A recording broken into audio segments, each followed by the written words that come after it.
Hello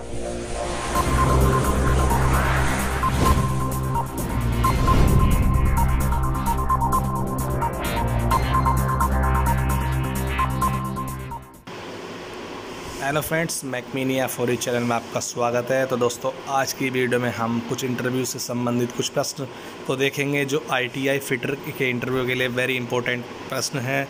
तो चलिए video को शुरू करेंगे। और हाँ, जिसने हमारे चैनल को सब्सक्राइब नहीं किया है प्लीज़ चैनल को सब्सक्राइब कर लें, जिससे उन्हें आईटीआई से संबंधित वीडियो समय समय पर उपलब्ध होती रहे। चलिए वीडियो शुरू करते हैं। पहला क्वेश्चन आपकी स्क्रीन पर, किसी बोर के व्यास को माप लेने के लिए प्रयुक्त कैलिपर होता है। तो यहाँ पर 4 ऑप्शन दिए हैं: hermaphrodite calliper, outside calliper, inside calliper या होम टाइप हर्माफ्रोडाइट कैलिपर। तो यहाँ पर राइट ऑप्शन क्या है आपको बताना है। यहाँ पर inside calliper is right option. Hermaphrodite calliper निम्न में से किस कैलिपर को कहते हैं। तो हर्माफ्रोडाइट कैलिपर किसको कहते हैं। तो 4 option: marking calliper, jenny calliper, outside calliper या इनसाइड कैलिपर। तो यहाँ पर राइट ऑप्शन जेनी कैलिपर। साधारणतः कैलिपर्स निम्न धातु के बनाए जाते हैं। तो ये कौन सी धातु के बनाए जाते हैं, यहाँ पर 4 ऑप्शन दिए हैं। तो right option is mild steel के। साधारणतः कैलिपर का साइज होता है। तो साधारणतः कैलिपर का साइज होता है, 4 ऑप्शन दिया है आपको बता दें कि यहाँ पर राइट ऑप्शन इज रिवेट के सेंटर से नोक तक की लंबाई। प्रिक पंच का पॉइंटर किस कोण पर होता है। तो प्रिक पंच का पॉइंटर जो होता है वो आपको बता दें वो 30 डिग्री पर होता है। तो यहाँ पर C option is right. Marking प्रक्रिया में पंच द्वारा बिंदु लगाते समय सभी बिंदुओं की समान रखनी चाहिए। तो लंबाई, चौड़ाई, गहराई या ऊंचाई। तो यहाँ पर राइट ऑप्शन इज सी, गहराई।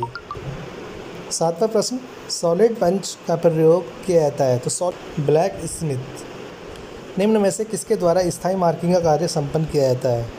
तो आपको बता दें कि निम्न में से किसके द्वारा स्थायी मार्किंग का कार्य संपन्न किया जाता है। 4 ऑप्शन: स्क्राइबर द्वारा, डिवाइडर द्वारा, मार्किंग प्लेट द्वारा, पंच द्वारा। तो यहाँ पर है पंच द्वारा। 90वें प्रश्न की बात करें, पिन पंच निम्न पिनों के सेट में उपलब्ध है। तो यहाँ पर कौन कौन से सेट होते हैं। तो आपको बता दें 10 पिन सेट पर, ठीक है। तो यहाँ पर 10 पिन सेट। 10वां प्रश्न, हथौड़ा बनाने के लिए निम्न में से कौन सी धातु का प्रयोग किया जाता है। हथौड़ा बनाने के लिए निम्न में से कौन सी धातु का प्रयोग किया जाता है। पहला कास्ट आयरन, दूसरा लो कार्बन स्टील, तीसरा tool steel, fourth cast steel. तो लो कार्बन स्टील। तो यहाँ पर बी ऑप्शन इज राइट। भारी कार्यों के लिए अधिकतर कितने किलोग्राम का हथौड़ा होना चाहिए। तो भारी कार्य के लिए अधिकतम 1.5 किलो का हथौड़ा होना चाहिए। तो 1.5 किलोग्राम इज राइट। निम्न में से किस हथौड़े का प्रयोग भारी फोर्जिंग कार्य में किया जाता है। बॉल पिन हथौड़ा, स्लेज हथौड़ा, क्रॉस पिन हथौड़ा या सीधा पिन हथौड़ा। तो यहाँ पर सीधा पिन हथौड़ा को आप फोर्जिंग कार्य में कर सकते हैं। चलिए आगे बात करेंगे। 13वां प्रश्न, बी ब्लॉक का साइज लिया जाता है लंबाई से, चौड़ाई से, ऊंचाई से, सभी से। तो आपको बता दें कि बी ब्लॉक का साइज लंबाई से भी लिया जाता है, चौड़ाई से भी, ऊंचाई से, ठीक है। चलिए आगे बात करेंगे अगले प्रश्न की ओर। 14वां प्रश्न, साधारणतः वाइस के स्पिंडल में निम्न प्रकार की चूड़ियाँ होती हैं। तो यहाँ पर स्क्वायर चूड़ी होती है। तो C option is right, square चूड़ी। चलिए आगे बात करेंगे। वाइस क्लैम्प अथवा सॉफ्ट जॉ निम्न धातु के बने होते हैं। Aluminium, cast iron, lead, mild steel. तो आप बता दें आपको एल्युमिनियम। 16वां प्रश्न, वाइस का साइज लिया जाता है स्पिंडल की लंबाई से, वाइस के बाहर से, जबड़ों की चौड़ाई से या दोनों जबड़ों के मध्य अधिकतम दूरी से। तो आपको बता दें यहाँ पर राइट ऑप्शन जबड़ों की चौड़ाई से। राइट ऑप्शन इज जबड़ों की चौड़ाई से। चलिए सॉफ्ट जा प्रयोग किए जाते हैं। तो सॉफ्ट जा प्रयोग किए जाते हैं परिष्कृत सतह की सुरक्षा के लिए। तो यहाँ पर फर्स्ट ऑप्शन इज राइट।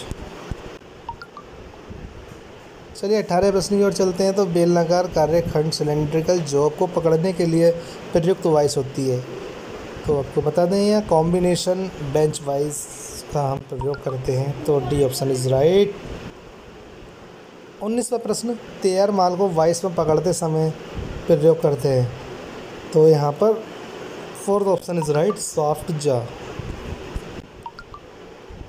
20वां प्रश्न, गोल पाइप में छड़ आदि को पकड़ने के लिए किस वाइस का प्रयोग किया जाता है? तो पाइप वाइस का प्रयोग किया जाता है। तो D option is right. Bench vice के स्पिंडल में किस प्रकार का थ्रेड होता है? तो आपको बता दें कि बेंच वाइस के स्पिंडल में स्क्वायर थ्रेड होता है। तो C option is right. Hexa blade में मोटे दांत की पिच होती है। तो हेक्सा ब्लेड में मोटे दांत की कितनी पिच होती है? 1.8 mm। तो C option is right, 1.8 mm।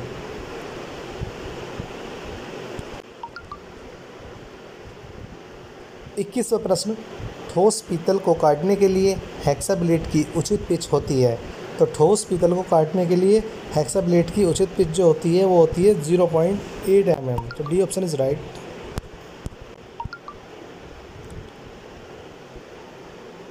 वाइसवा प्रश्न, निम्न में रेती का कौन सा भाग नुकीला होता है? तो यहाँ पर 4 ऑप्शन दिए हैं। तो first option is right, Tang.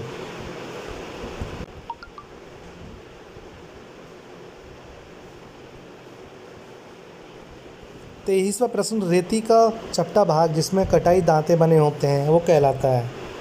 तो यहाँ पर C option is right, face.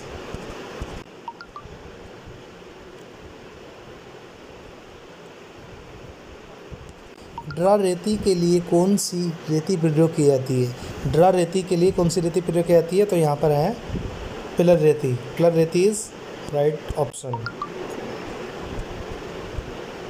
25वां प्रश्न, मिल रेती का प्रयोग पर कार्यखंड की सतह को परिष्कृत करने या ड्रा रेती करने के लिए किया जाता है? तो यहाँ पर B option is right, lathe machine.